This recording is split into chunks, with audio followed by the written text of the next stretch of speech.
Minutes in the future, though perhaps not as few as implied by circumstance, a peregrine mendicant trundles precious cargo beneath the gleam of the celestially ominous.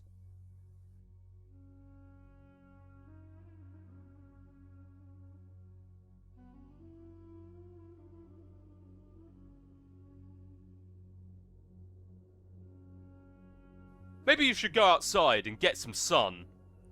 You say a bittersweet goodbye to your beloved city. It is time to move on to greener pastures. By which, of course, you mean an arid, sandy wasteland upon which nothing green has grown in years. The door shuts behind you. A panel on the door becomes illuminated. As you ponder over the marks on the panel, you hear another mechanical sound overhead.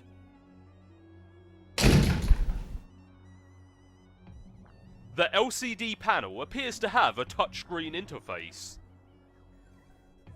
Curiously prod the funny-looking spirograph. It appears the funny-looking spirograph room is locked. The floor rotates a full 360 degrees beneath you, while the surrounding wall seems to stay put. Try selecting the triangly fractal.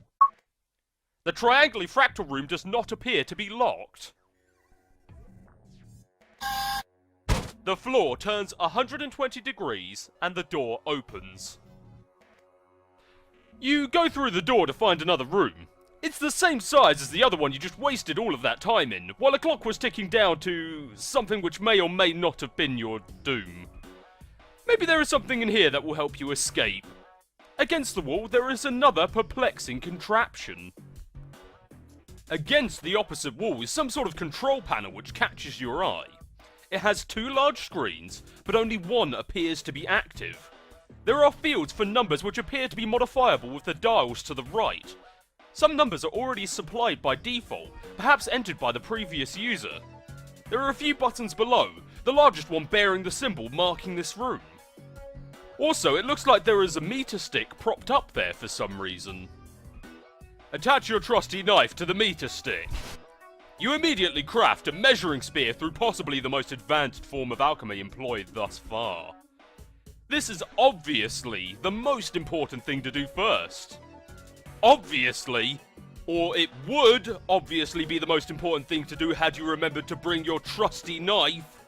You feel so insecure without your trusty knife. It makes you want to slit your wrists, or at the very least, flog your carapace with some sort of measuring apparatus. Look at the other wall. You examine the perplexing contraption across the room. You of course have no idea what it could possibly do. You adopt the only obvious course of action, which is to poke and prod at it with your handy ruler. You are quite sure this is what science is all about. It is suggested that you press the triangle pattern. You go back to the control panel, which is obviously controls that gizmo, and you push the big blue button, which is obviously probably the most obvious thing to push. You appearify a pumpkin. Upon examination of the pumpkin, it seems that this mysterious gourd was transported, appearified, from a specific time and location somewhere on this planet that you are on. You wonder if the machine, a purifier, will take any object that exists at whatever time and location you supply. There is a symbol carved on the pumpkin. You don't know what it means, and you doubt it will ever prove to be relevant in any way. You consider dining on the ripe flesh of the plump vegetable, but your curiosity about the appearifier gets the better of you. You try to sneak a nibble from the pumpkin nonetheless. You move on to examine the attractive green buttons. The icon for the one on the left is that house shape you've seen plenty of times before. The right one, on closer inspection, appears to be a map for this underground facility, with an X marking its centre. You push the button. All of the numbers change. Perhaps these are the coordinates for the location of the centre of this facility, along with the local date and time?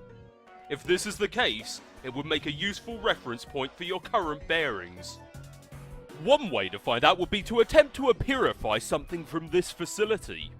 It should be easy to zero in on a location relative to the center because you have an uncanny knack for tracking precise distances you have already traversed in whatever units you choose.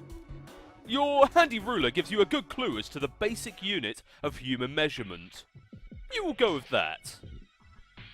You nudge the coordinates very slightly and bump up the elevation by 0.5 human measurement units. You make sure to keep the time approximately what it was to begin with. You purify your trusty knife. You nudge the numbers a bit more and purify a bunch of cans. This is so much more efficient than walking back into the other room to get them. You are to believe that time is at a premium, after all. It is suggested that you de-purify the pumpkin. Did this machine look like a de-purifier to you? Honestly, the idea that an purifier could both purify and de-purify things is so laughably ridiculous. You wish someone would de-purify your brain and re-purify it with a brain that is more smart and less dumb. It is suggested that you use your trusty knife to carve a spook scammer into the pumpkin. What the hell are you talking about? That idea makes no sense at all and is basically meaningless. Try using that mushy stuff in your gourd next time. Instead, you just carve off the top, exposing a decadent cache of gorgeous seed-laden ambrosia. Needless to say, you consume all of it rather quickly, but it turns out to be too gross for us to watch. Maybe you should try moving the spirograph switch. You cannot move it. It has a spirograph-shaped indentation, and possibly will require a special kind of key to turn it. Then purify the firefly out of the amber.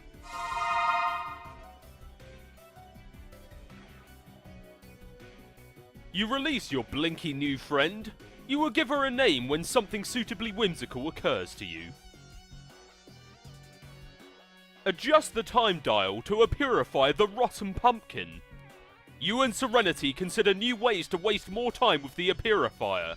You are assuming she is a girl firefly, even though you are not really sure that fireflies can even be girls. You target the extremely tasty rotten pumpkin that was sitting in the other room hours ago.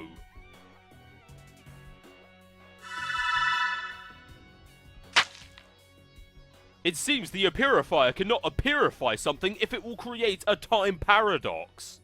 A gelatinous ghost pumpkin purifies and quickly dissolves into a pile of unappetizing sludge. Serenity blinks a message of urgency. You nearly forgot that while trapped in the amber, she was witness to all of your tomfoolery and dilly-dallying in the other room, and knows that the timer is about to expire. It is time to get this show on the road and escape. You reset the coordinates with the right green button again, and this time only adjust the elevation by approximately 10 human measurements.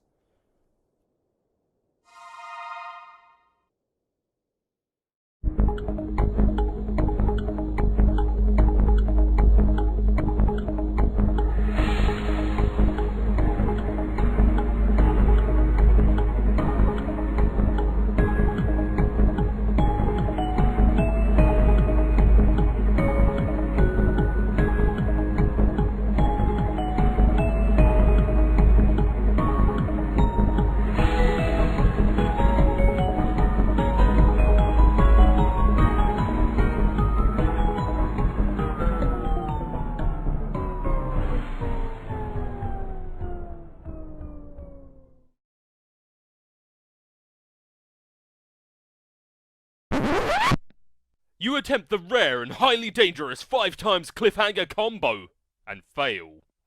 We are doing it, man. We are making this happen.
Dear John, you are no doubt reading this as a handsome and strapping young man. Why, the man-grit needed to lift the book itself is a sign of your maturity, not even to speak of the wisdom needed to grasp the nuance of Sasaka's time-tested mischief.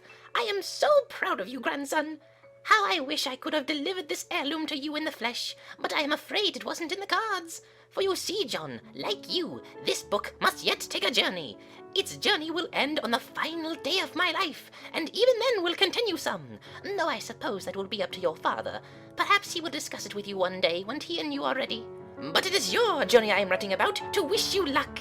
There will come a day when you will be thrust into another world, and once you arrive, that is only the beginning.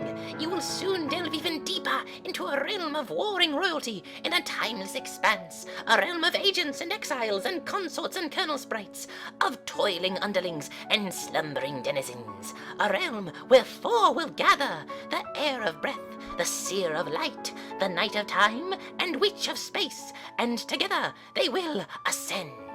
John, if only you knew how important you were! I regret my passing came so early in your life, and yet I feel in my heart we have already met. But what I know for sure is that we will meet again. Until then, John, I do hope your father keeps you well fed. With love, Nana. P.S.